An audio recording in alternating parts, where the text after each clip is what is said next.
dnešním zasedání, které bylo řádně a včas svoláno, jak požaduje zákon. Program jednání byl vyvěšen jednak na stránkách obce Podlesí, jednak na úřední desce a můžeme tedy přejít k projednávání dnešního programu. Prvním bodem jednání je tradičně schválení programu. Takže dávám hlasovat zastupitelům, kdo je pro schválení předloženého programu.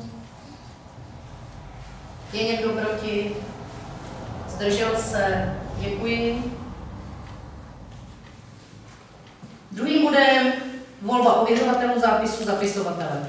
Jako zapisovatele navrhuji paní Věru Jechurovou, jako ověřovatele navrhuji Radima Černohorského a Milana Kulaříka. Kdo je, prosím, pro? Je někdo proti? Zdržel se někdo hlasování? Děkuji. Bod číslo 3. Smlouvy s technickými službami města Příbrami. Tento bod navrhla opozice, pan Lukovský, paní Janku. Takže poprosím, aby nám vyložili, co potřebují řešit. Mám pocit, že náš návrh se jmenoval, že naznačoval, že legislativní nedostatky. Ono, když se na to člověk podívá, tak ty smlouvy jsou prakticky neplatné. Z několika důvodů v těch smlouvách je celá řada. Začnu tím nejbanálnějším, oběžnějším, jsou podepsané vámi jakožto starostou města. Což mě to překvapuje, protože pokud vím, tak obec Podlesí nemá statut města, anebo o tom nevím. To je jedna věc. Druhá taková věc je, že technické služby se zavazují určitým pojištěním proti škodám a tak dále, v částce 10 milionů. V záhodce slovy 30 milionů. To je taková zvláštní diskrepance, velmi podstatný rozdíl mezi cifrou a jejím popsáním slovy. Podle mě je velice závažná chyba. A to předtím je zajímavé, ty smlouvy jsou psány na základě zákona 451/220 sbírky zákona o odpadech. Já vám teď přečtu, o čem ten zákon ve skutečnosti je. Zákon 451/2020 sbírky je zákon, kterým se mění zákon číslo 228/2020 sbírky o poskytnutí státní záruky České republiky na zajištění dluhů Českomoravské záruční a rozvojové banky a.s. vyplývajících z ručení za dluhy z úvěru v souvislosti se zmírněním negativních dopadů způsobených virem SARS-CoV-2. Jestliže smlouvy jsou založeny na zákoně, který s tím nemá vůbec nic společného, těžko lze tvrdit, že ty smlouvy jsou platné. Víte, zákonodárce by se určitě velmi podivil, k čemu byl ten jednorázový zákon použit. A kdyby to měl posuzovat soud, tak se soud potrá smíchy, protože něco takového ještě do ruky nedostal. No. To má samozřejmě pokračování, to není všechno. Takže ku příkladu tady v článku 1, odstavec 4, objednatel prohlašuje, že původcem odpadu ve smyslu ustanovení paragrafu 4 odstavec 1 písmene X zákona o odpadech, ten, prosím vás, odstavec vůbec neexistuje. Čili možná existuje, ale určitě v jiném zákonu, rozhodně ne zákona o odpadech. Ten neplatný zákon tady kolega zmínil. Další věci, na kterou se chci zeptat, jak dostáváte faktury za směsný odpad nebo za tříděný odpad každý měsíc? Za čtvrt roku. No, a ve smlouvě, přečtu vám, co máte ve smlouvě, odměna bude poskytovateli hrazena za každý kalendářní měsíc, zpětně na základě faktur i vystavených a zaslaných objednateli. Faktura musí být obsluhovat rozpis změny údajů svěřený příloze. Čili každý měsíc tam máte, jo? A potom... jsme něco k tomu... No, takže to můžeme smlouvit, že jo? Potom další chyba, kterou tady máte, je, že za prvé teda to máte pořád jako vážnou chybu, že vy neoznačujete přílohy.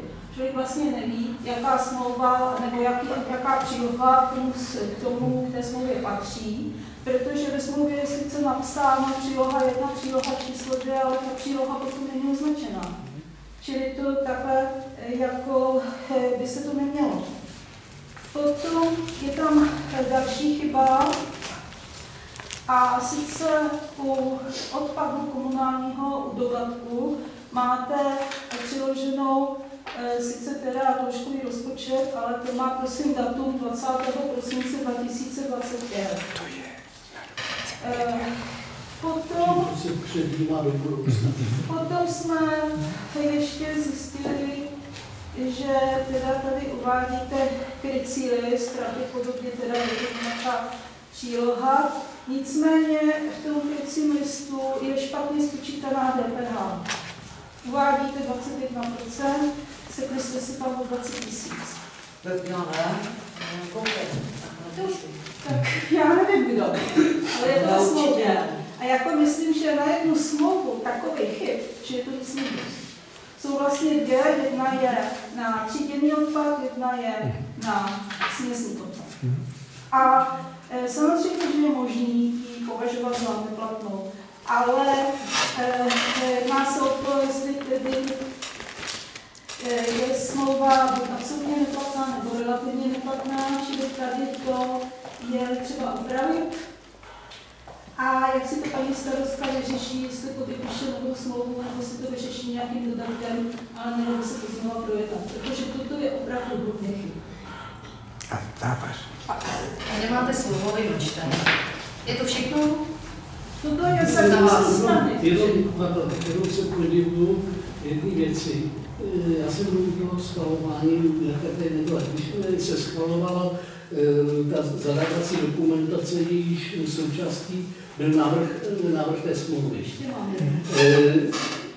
Jestliže já dostanu ke schvalování návrh smlouvy, tak důvěřuji tomu, že to je v pořádku. A tohleto by měla kontrolovat, pokud já vím, finanční komise, kterou pro tyto věci obecně zřizuje. Takže já se ptám, paní Mátová, četla jste to vůbec, tu smlouvu?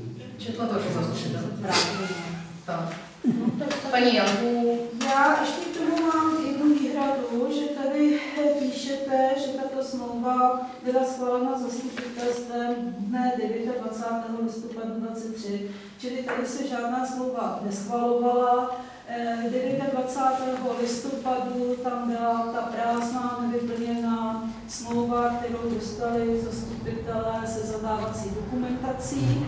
A teprve potom se, pardon, to bylo září, 27. září a 29. listopadu, 29. listopadu se vybírala ta firma. Čili tady by předpokládala, že tady bude jiná formulace, protože my jsme žádnou smlouvu 29. listopadu neschvalovali. Ano, a já bych chtěl ještě rovněž tak doplnit ty chyby následně, protože u položkového rozpočtu na směsný odpad je účtována úplně dané hodnoty, která vůbec neplatí. Vy tam máte dvě daně. Vy máte zejména ve dvou položkách, účtujete daň 15%, ta už dávno není. Jsou dvě daně. 21% nebo 12%. A tady je 15%. Toto je na absolutní nonsens. A toto máte jako položkový rozpočet, za to jsme zaplatili. Vy jste vybrala, paní starostko, 1 264 249 korun za poplatky za odvoz odpadu. A my to jsme zaplatili my. To nezaplatila obec. To jsou naše peníze a vy si mi takhle nakládáte, že my vlastně nevíme, my v podstatě nevíme, kolik platíme, protože daně jsou různě nahozené a podle toho jste účtovala. Nebo jak to je? Jak to je? Ptám se, a tady bych byl rád, kdybyste to občanům zodpověděla a pokud nejste schopna to zodpovědět teď na místě, abyste to do 14 dnů dala na webové stránky obce, protože to jsou naše peníze. A vy si mi takhle hospodaříte. Tak. Všechno? Ano. Tak, já se zeptám, jaká právní společnost vám zpracovávala ty podklady a že tvrdí, že je neplatná smlouva, jaká právní společnost? Jestliže jsou tam nepravdivé... Ptám se, pane Bukovský, neptám se na voláčku. Neptejte se na právní společnost. Ptám se, který právní vám to zpracovával. Já vám to můžu sdělit, já to tady budu mít, můžete se ptát, já netvrdím, že to je absolutní neplatnost, a tvrdím, že je to relativní neplatnost a že je možné tu smlouvu opravit a to po vás chceme. Já se ptám, aby to nebyla ostuda obce. odpovězte mi prosím na mou otázku, který právník vám prosím zpracovával do vaše podklady. Ale Paní Janku, můžete odpovědět, prosím? Můžu.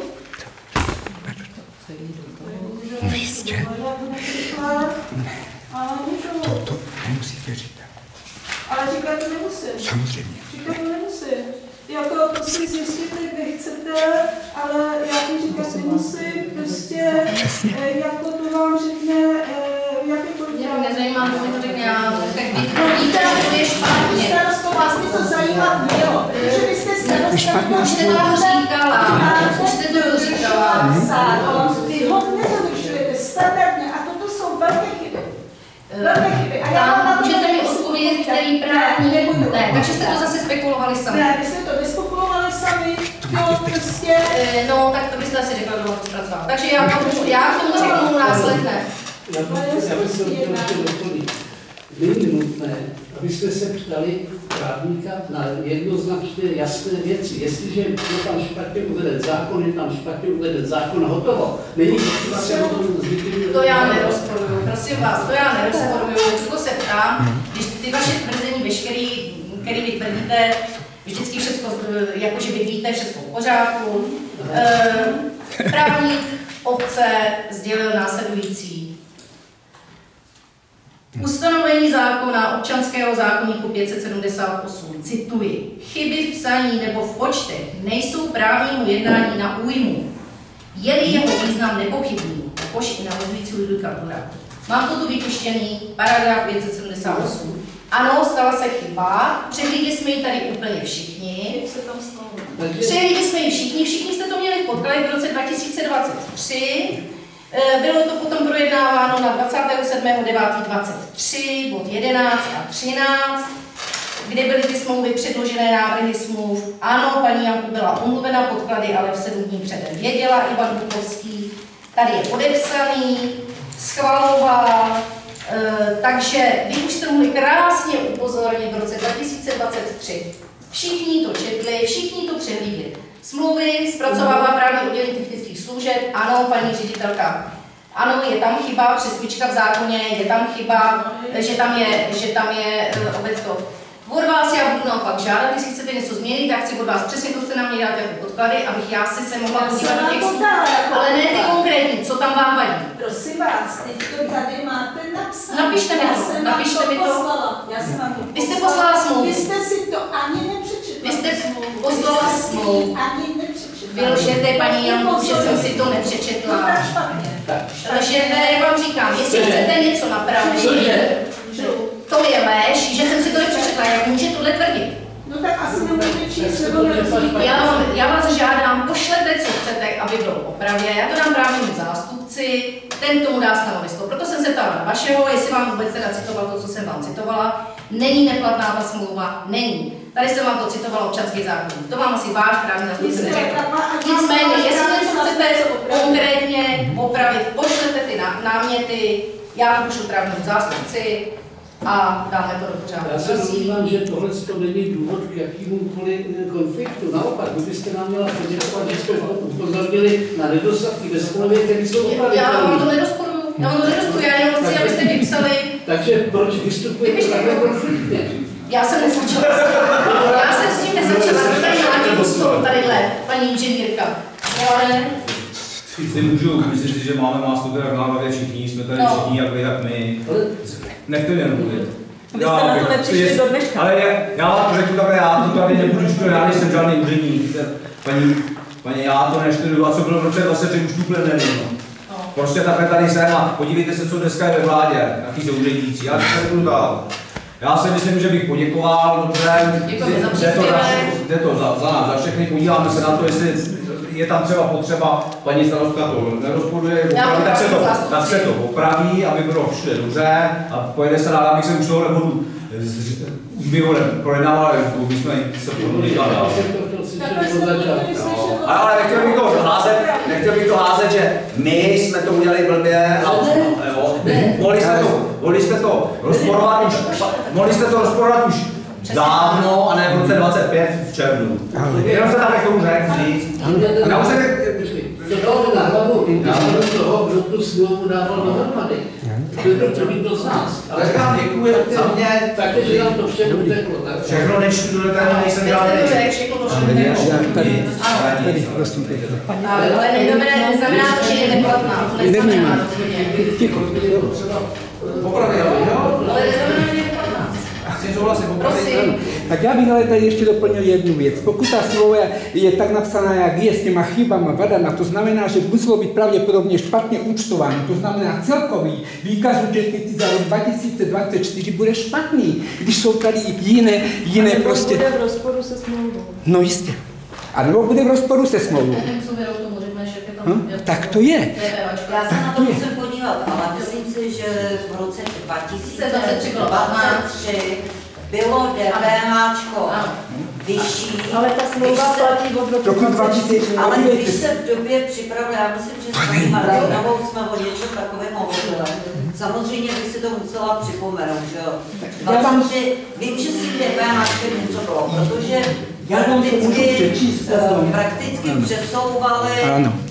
přesouvali tříděný odpad do 21%, z 15 na 21%. Podívejte se, tady od 1. 2024 se ruší první 15% a druhá 10% snížená sazba a vzniká pouze jedna snížená sazba ve výši 12%. A vy jste to všechno zaúčtovali špatně. A my jsme to zaúčtovali no taky. Ne, tady to máte, tady v těch položkách to máte úplně jinak. Ale já o tom to je, ano, položkový rozpočet. Že i tady byla ta zmínka, položkový rozpočet. Že vlastně jsme už počítali ten tříděný odpad s tímhletím návrhem. Jakože jste, to musíme vědět, to se věděli, jak ten účet vypadá teď toho. Že jsme i hovořili s technickými nejde takhle.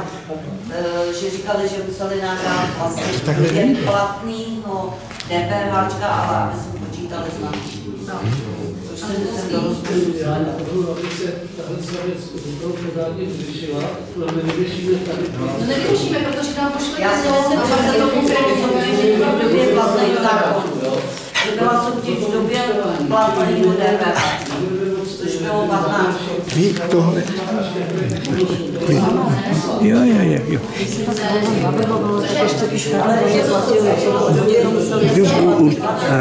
Ano, ale nedá to tady k tomu, k té smlouvě. Je potřeba to přivěřit. A to nás tady paní ředitelka i... Ano, byla tady ještě paní ředitelka. Že dojde ke zvýšení DPH. Ano, tady seděla paní a říkala to. Ano, to je pravda. Vážně se na to. Paní starostko, můžu? Zákon 349 z roku 2023 hovoří, že změna zákonu souvisí s konsolidací veřejných rozpočtů. Základní sazba daně zůstává ale ve výši 21%, ruší se snížená sazba daně ve výši 10% a namísto první snížené sazby daně ve výši 15% se stanoví daně ve výši 12%.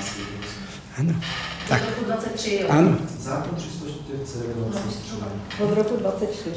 Ano, a platí. 24. Ano, tak. No to musíme prověřit, já určitě, Já co je to zelený. jsem nerozuměla, teda to, ani nevím, kdo pan Kuba. Ale teď já panu Kubátovi... Já jenom vás informuji, já s tím Ne, já jenom chci říct, ještě, tyto tuším, že jsou platný teda od roku 24, že jste řekl. Tam nevím, jaká je platnost. Ale my jsme soutěžili v roce 23 a technické služby nám musely jako nabídnout cenu platnou v tom daném čase a v tom zákoně. A myslím si, jak tady byla potom paní ředitelka technických služeb, jsme ji tady měli, myslím, ve 12. měsíci, tady vysvětlovala vlastně tu změnu, tak nás ji upozorňovala a říkala, že vlastně musíme počítat s tím navýšením, což já jsem do rozpočtu navyšovala z 21% sazbou. Tak. Můžeme se podívat samozřejmě, že na tu soutěž, jestli teda tak je to zpátky nikoli, ale nemohli prostě pracovat s jinýma číslama než je aktuální v té nabídce. Ale prosím se dát s tím, že ten bod na dalším zastupitelstvu, co tady je, tak se k tomu můžeme vrátit. Jde to dát do zápisu, aby se k tomu Jenom jsem k tomu ještě chtěla dodat, že tam máte napsáno DPH v těch sloupečkách na položkovém rozpočtu, ale právě není uvedeno kolik. Jestli 21%, 15%, že by bylo dobrý to tam teda rovnou dopsat. U toho prvního? Nebo u toho druhého? Možná, že u obou, ale já se podívám. Ne, teď stačí jakoby říct třeba tříděnej obsah. Ne, já... To je všechno v jedný daní dneska, už tak je to jedno, je to tam napsáno. Rozpočet to je u dodatku číslo 1, čili to je směsný odpad, tady ta DPH v tabulce není uvedená. U toho krycího listu tam je uvedeno 21%, ale tam je špatně spočítaná, 21% to není, tam prostě je jenom 20 tisíc. A u toho dodatku číslo 2 u položkového rozpočtu Ne, já jenom chci upozornit, jestli to můžou lidi jako tady nahledat. Tady zase je jenom uvedeno obecně DPH, opět tady není uvedeno, v jakých procentech. A je tady od roku 25, přičemž ty položky se liší, je tady svoz, je tady potom i třeba pronájem, čili tam se můžou lišit i to DPH, bylo by vhodné to tam prostě... Určitě je to ale 21%. No, tak ale prostě to tam uvést. Dobrý, já teda navrhu posunout se dál s tím, že na dalším zastupitelstvu tohle bude tato problematika opravená. V případě, že bude co opravit, ale nezameteme to, koukneme se na to a to tady ty škody roky 23, 24. Ještě jednou připomínka. Já mám ještě jednu připomínku, jestli můžu. Prosím. Ano, já chci upozornit občanů všechny, aby si zadali na stránkách obce profil zadavatele a tam je speciální takový nástroj, který se říká NEN, Národní elektronický nástroj. A obec musí povinně do tohohle systému dávat všechny v podstatě smlouvy, které souvisí s veřejnými zakázkami. A tam si najdete všechno, i ty chyby, i ty nedostatky, i to, že museli opravit dánské dané hodnoty u jedné z těch smluv a tuto druhou tam nechali takhle zase špatnou. Toto všechno se dá najít a nastudovat v rámci tady toho. Takže všem doporučuji, abyste si to pustili, když se chcete v tom orientovat a vyznat trošku. Děkuji. Takže posuneme se dál k bodu číslo 4.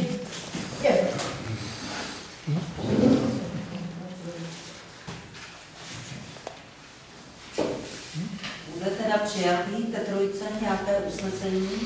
No, já požaduju po paní Janku, panu poprosím, napíšu přesně, na co se máme zaměřit. Já jsem vám to, paní starostko, přesně řekla, přesně jsem vám citovala ty věty z té smlouvy. Já vám cituju, že to prostě, nevím, jak se k tomu postaví právník, jo, jako, že to není jako chyba.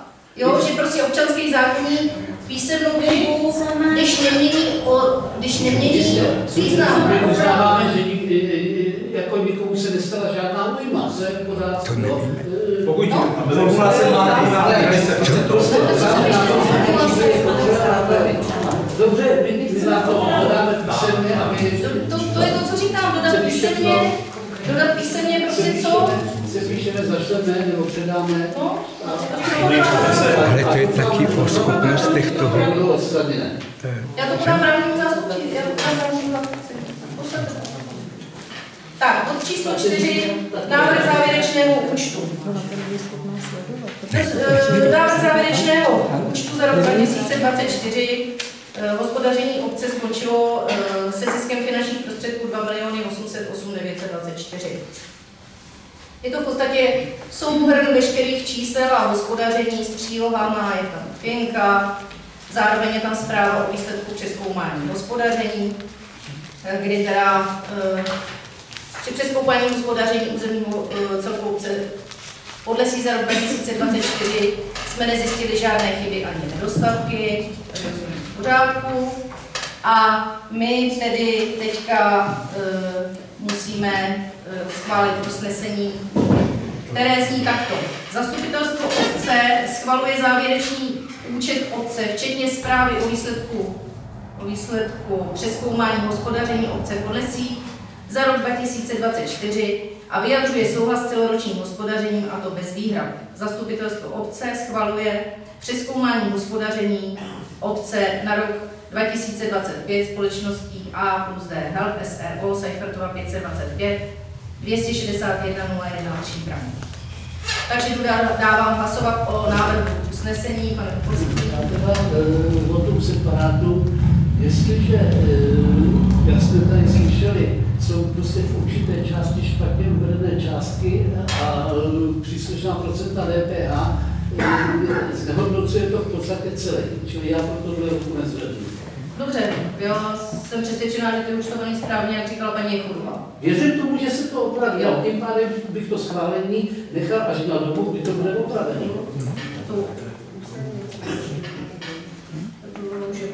I kdybychom měli to už nejde, to musí to je pozdě, navrhu schválení. V případě opravíme. Nemůžeme schválit. Tak nemusíte hlasovat samozřejmě. Ale zpátky, tež už zpátky nevrátíte rok 2024. Tam jako ty ceny jsou dobře. Srovná se teda smlouva na správné DPHčko. Ale musíme se poradit, já vím, že to estetickýma službama něco bylo. Samozřejmě paní starostka prochází jednání, jo, já nejsem... Jako občany určitě nikdo neukradl. Ale já to chci říct, jenom o tom, smlouvě si jaké ale ty věci mají být jo, si to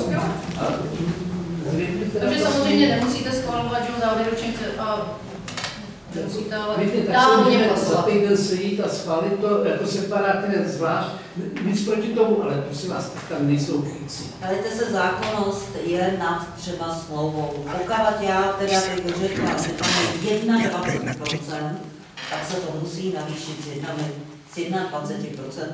A následně smlouva upravit.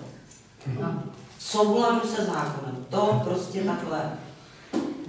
No, takže určitě v rozpočtu, a proto se i navyšovala vlastně na rok 2024, jste navyšovali na nejvyšší možnou částku 1200 komunálního odpadu za trvalý pobyt nebo rekreační. To byla ta nejvyšší možná částka, která byla, vy jste dostali vlastně takový přehled spočítaný, kde jsme o tom hovořili, protože jste ho tuším schvalovali někdy buď v listopadu nebo v říjnu, teda v listopadu, obecně závaznou vyhlášku, a ještě jsme tam právě o tom hovořili, že bude to DPHčko takhle natažené. Já bych měl ještě připomínku. A proč teda se dělá zasedání zastupitelstva tak leká, když už se musí odevzdat a schválit ta zpráva? Teď jsme měli času dost předtím, 2 měsíce, 3 měsíce, takhle jste naraz až teďka, protože do konce měsíce nebo roky musíte schválit prostě vyúčtování a všechno. Proč se to tak dělá? Ukládá zákon. Zákon to ukládá ten termín, ale zákon vám neukládá, kdy udělá to zasedání. To vám neukládá, to si můžete stanovit sami. Ano, přesně tak, aby to bylo na konci. Takže to je pro... Já ještě k tomu mám poznámku. A sice, že ještě další důvod, proč my proto nebudeme hlasovat, je ten, že my jsme začátkem roku v lednu požádali o zdůvodnění u několika položek, za co teda byly ty peníze utraceny a my jsme nedostali odpověď. Čili to je další důvod, proč mi toto nezvedneme. Takže kdo je pro schválení navrženého usnesení, které jsem četla? Je někdo proti? Zdržel se někdo hlasování?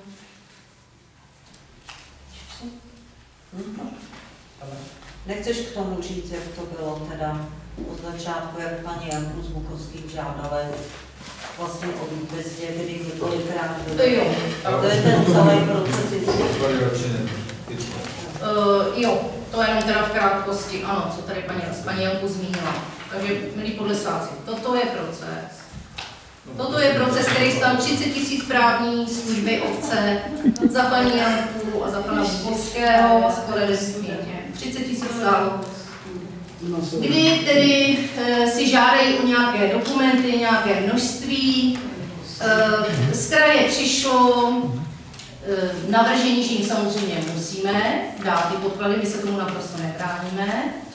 Ale paní Janku s panem Bukovským trvali, že to chtějí pouze elektronicky. Z kraje přišel v podstatě návrh, že pokud to budou chtít naskenovat jednotlivých dokladů, takže si to zaplatí, pak, že by to mohli dostat zadarmo, kdyby se sem dostali podívat. Samozřejmě to neklaplo a ve finálové fázi včera nebo v pátek přišlo, že naše kroky jsou správné a že potvrzují naše navržené pro ně možnosti, jak si ty informace tady od nás mohou vzít. Když už jsme teda u těch chyb, když paní Janku je má tak ráda, tak paní Janku dávala dotazy podle 106 na MMR, kdy tam napsala také chybu, nedokázala napsat správně IČO obce, tak ji opravují, že je chyba v IČO obce. Dále dalším podkladem poslala něco, to obec čárka Ivan a e-mail jarjanku zavináč a koncovku nemá správně. Takže jenom když jsme u těch chyb, všichni jsme lidé chybující, všichni děláme chyby, nicméně tady je jasný zpátku, jak mě navedla paní Jechurová, rozhodnutí krajského úřadu, my jsme ty možnosti jim oběma nabídli, nevyužili ani jedné, nám to potvrdil krajský úřad a já to beru pouze za jednu záležitost. Já to opakuju dokola, kdo chce co vědět, kde se zeptat. Spousta lidí tady z lidí z obce teďka, co chtěli vědět odpadů, chodili, ptali se, zavolali. Neptám se, nevím, to je jasné. Ptám se taky nevím. Já se k tomu vyjádřím, protože paní starostko, jste si asi nevšimla, a krajský úřad taky ne, že my jsme žádali podle informačního zákona. My jsme žádali podle zákona o obcích, kde jsou ty informace pro zastupitele naprosto zdarma. A paní starostka za informace za pár řádek tady po nás žádá 2400 korun. A přečtu vám za co. To je docela jako vtipný, jak tady funguje tenhle úřad. Podrobná specifikace úkonů. Za prvé, vyhledání jednotlivých šanonů v archivu obce. Za druhé, vyhledání paragrafů v programu účetnictví týkajících se požadovaných podkladů. Za třetí, vyhledání dokumentů podkladů, čili znova.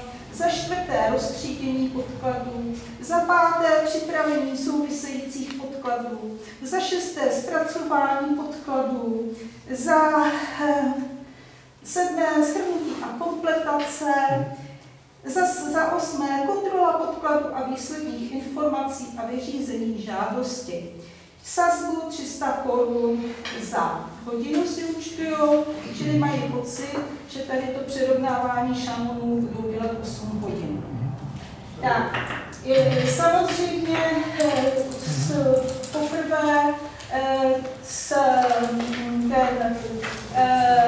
Středočeský kraj napsal jednoznačně povinnému subjektu obci Podlesí se přikazuje dodat tedy ty požadované informace. Upozorňuji, že jsme chtěli opravdu jenom to číslo dokladu, částku a na co to bylo.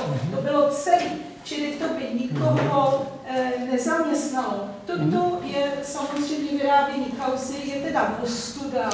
Starosta vyhodí 30 000 za právníka v takovéhle věci, místo toho, aby jednoduše odpověděla.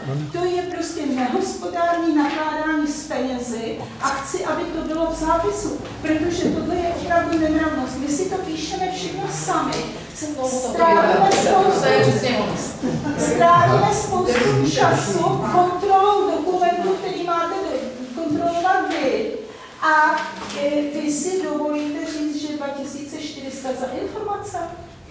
A samozřejmě tohle nezůstane ještě bez odezvy, protože, jak jsem řekla na začátku, my jsme žádali podle jiného zákona. Ale to vyřešíte z Středočeský kraj, to tady pláčete na špatném hrobě. Ale papíry od Středočeského kraje, my jsme to pouze předposlali. Máte řečín, aby vám to vydrželo na pořád. Vy jste to předposílali, vy jste dávali stížnost na kraj, ne my, to šlo prostřednictví nám. Mně neříkejte, jestli oni to špatně zpracovali. Mně říkat nemusíte. Vy jste si to snad přečetli taky, tak víte podle jak ale víte co, nebudeme se hádat. Vy jste jak Pavlačová trhovkyně.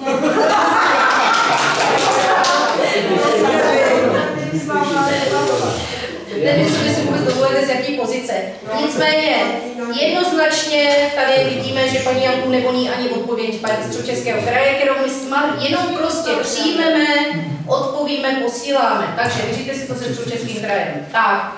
Tím bych asi skončila, to není předmětem jednání, jako, to není předmětem jednání, ale si, když o tom povídali, já se chci tím. No tak vám řeknu, ale nepochopila jste se tím, že se nám musela vrátit 300 korun, že jste na mě naúčtovala za 4 data, které vám určil krajský výbor.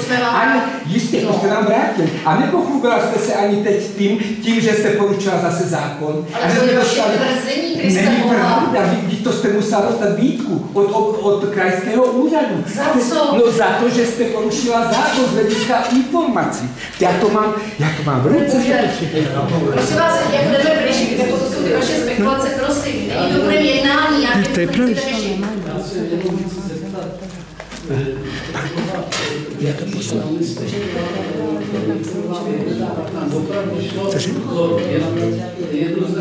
z toho to nebylo takhle pochopitelné, vy jste si psali vodoklady. Vy jste si psali vodoklady a dokončuju, není to budeme jednání, dokončuju, pokračujeme dál. Jak je to dali popisovaný, živí nabídce a